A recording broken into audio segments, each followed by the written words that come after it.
আমাদের অনেক সমাজে অনেক কাজ আছে।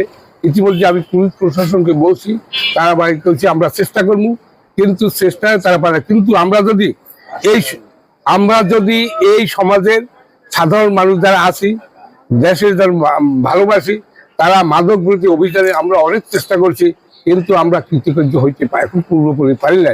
এই মাদক হলো একটা ধ্বংস। এই মাদক যখন সে পয়সা টাকা আয় করতে না পারে, তখন সে মা বাবার উপর অত্যাচার করতেও রেহাই পায় না। আমি একটা প্রমাণ দিতে পারি। সে প্রমাণটা হলো, আমাদের পাশের বাড়ি আব্দুল জলিল পুলিশে চাকরি করতো।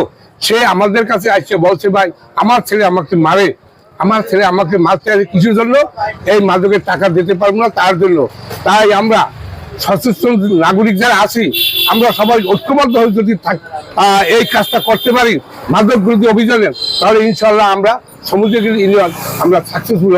মাদক যুব সমাজকে ধ্বংস করে, তথা মাদকের কারণে অনেক শিক্ষার্থী জড়িয়ে পড়ে। এর কারণে সমাজে বিশৃঙ্খলা দেখা দেয় এবং যুব সমাজ ধ্বংস হলে একটি দেশ ধ্বংস হয়ে যাবে। সুতরাং মাদককে আমাদের সকলের ঐক্য প্রচেষ্টার মাধ্যমে দূর করতে হবে। সবাই সচেতন হতে হবে।